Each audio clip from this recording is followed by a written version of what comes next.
Assalamualaikum warahmatullahi wabarakatuh. Sebelumnya perkenalkan, saya Snanita Syamida dengan NPM B240-13193. Di sini saya akan mempresentasikan tugas PJPL Psikologi Industri dan Organisasi.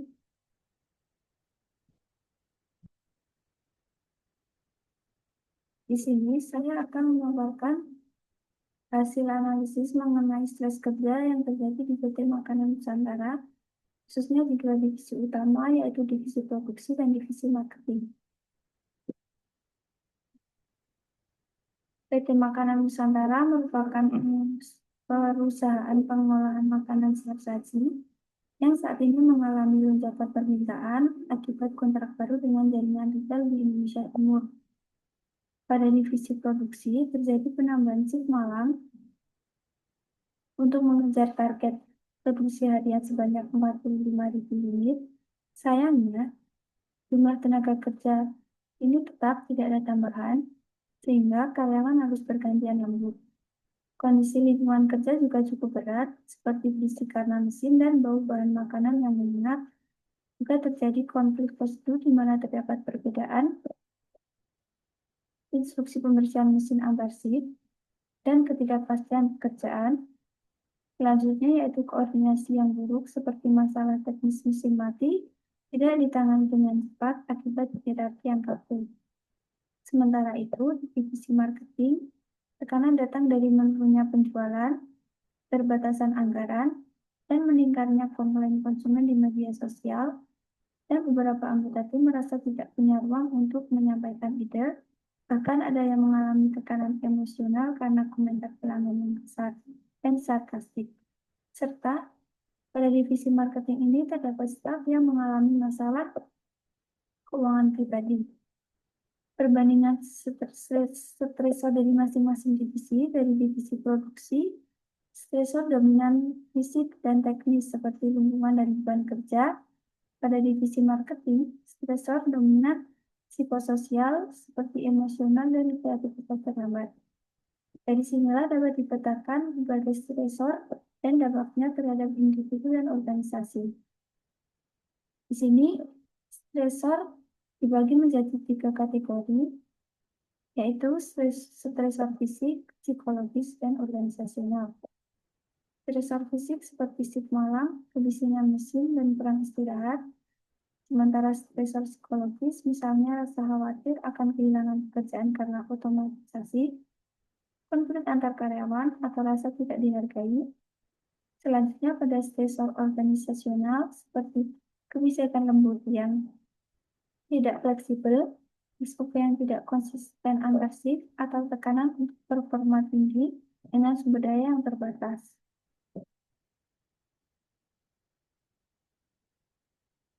Pada divisi produksi, cenderung menghadapi stresor fisik dan prosedural, sedangkan divisi marketing lebih dominan pada tekanan psikologis dan sosial. Selanjutnya ada dampak potensial dari stress. Dampak dari stresor disebut sebagai stress. Di sini ditemukan beberapa stress yang signifikan dari dua divisi. Pada divisi produksi, dampaknya itu kelelahan kronis, insomnia, dan konflik antar karyawan, misalnya saling menyalahkan saat mesin rusak. Yang ketiga yaitu penurunan produktivitas seperti kesalahan prosedur dan time mesin. Yang keempat yaitu turnover intention, khususnya operator senior yang khawatir akan di PHK. Pada divisi marketing yaitu burnout, kelelahan emosional akibat media sosial. Yang kedua yaitu penurunan inovasi, staf berhenti mengusulkan ide. Yang ketiga yaitu reputasi merek rusak, respon lambat atau negatif ke pelanggan. Yang keempat yaitu absensi meningkat seperti cuti mendadak, dan kerja dari rumah.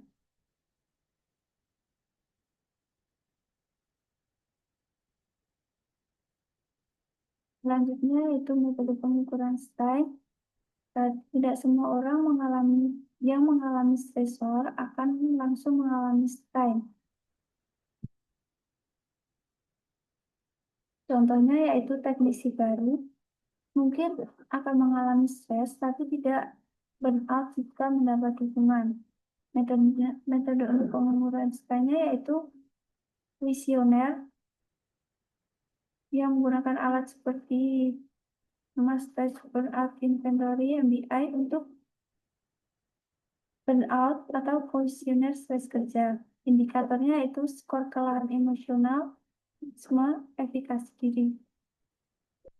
Yang kedua yaitu analisis data HR seperti dari tingkat absensi, turnover, dan permohonan cuti. Yang ketiga yaitu observasi, perubahan interaksi tim, misal dari kurangnya kolaborasi dan konflik terbuka.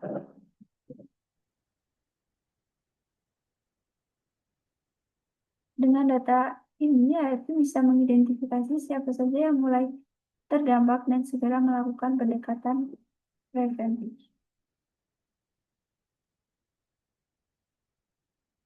Selanjutnya itu strain yang paling berdampak pada divisi produksi. Yang pertama yaitu kelelahan kronis, keselamatan kerja terganggu dan ini akan berakibat pada kecelakaan. Yang kedua yaitu konflik antar shift, produktivitas turun, biaya perbaikan mesin meningkat. Yang ketiga yaitu turnover intention, kehilangan tenaga kerja berpengalaman saat otomatisasi datang. Pada divisi marketing, yang pertama yaitu burnout, dari respon pelanggan buruk, reputasi perusahaan rusak.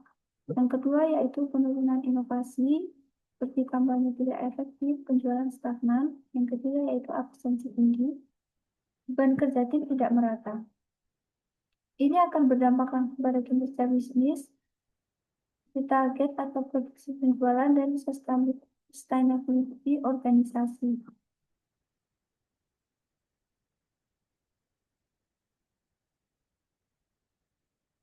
Selanjutnya itu strategi intervensi dari HRD.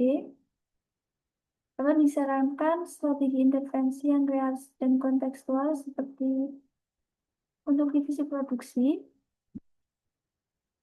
Yang pertama yaitu rotasi shift adil dan menambah personel sementara untuk shift malam. Yang kedua yaitu pelatihan manajemen stres seperti teknik krusial dan coping mechanism.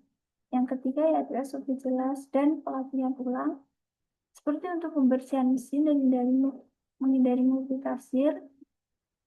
Untuk strategi pada divisi marketing yang pertama yaitu anggaran darurat untuk kampanye prioritas. Yang kedua yaitu pelatihan empati untuk tim media sosial dan sistem shift jaga 24/7. Yang ketiga yaitu forum hidup bulanan dengan aturan tidak ada ide buruk. Pada lintas divisi, yang pertama yaitu konseling gratis kerjasama dengan psikolog. Yang kedua yaitu program finansial awareness seperti pinjaman darurat dengan prosedur yang sederhana. Yang ketiga yaitu survei kepuasan karyawan anonim untuk identifikasi masalah baru. Strategi ini bertujuan untuk mengurangi sumber stres dan membantu karyawan tetap produktif tanpa mengorbankan kesejahteraan mental mereka.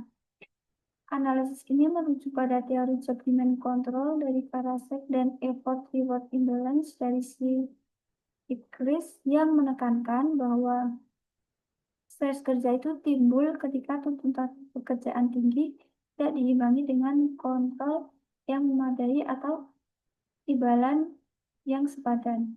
Hal ini terlihat dalam kasus PT Makanan Nusantara, di mana karyawan pada divisi produksi menghadapi tekanan lembut dan SOP yang tidak konsisten, sementara pada divisi marketing mengalami tuntutan performa tinggi tanpa dukungan anggaran dan ruang ide yang terbatas. Selain itu, buku Test and Work Policy dan Teatrik pada tahun 2023 juga memperkuat pentingnya intervensi organisasi, komunikasi yang jelas, serta keseimbangan peran kerja rumah dalam mencegah stres kronis dan menjaga kesejahteraan karyawan. Selain intervensi jangka pendek, ini juga mengusulkan strategi jangka panjang dengan mengintegrasikan pengembangan talenta. Misalnya, karyawan diberi rotasi antar proyek, seperti pelatihan lintas fungsi dan mentoring antar shift atau divisi, dan fokus pada pengembangan kompetensi generik seperti fleksibilitas komunikasi dan empati akan membantu mereka beradaptasi dengan perubahan seperti otomatisasi atau tuntutan digital. Di sini dapat disimpulkan bahwa stres kerja adalah masalah nyata yang bisa berdampak besar jika tidak dikelola dengan baik. Namun, dengan analisis yang tepat dan intervensi yang realistis, perusahaan bisa menjaga kesejahteraan karyawan sekaligus mempertahankan kinerja. Stres tidak harus dihilangkan, tapi perlu dikelola. Karyawan yang merasa didengar dan didukung akan lebih loyal dan produktif. Demikianlah presentasi yang dapat saya sampaikan. Mohon maaf apabila terdapat kesalahan dan kekurangan. Terima kasih atas perhatiannya. Wassalamualaikum warahmatullahi wabarakatuh.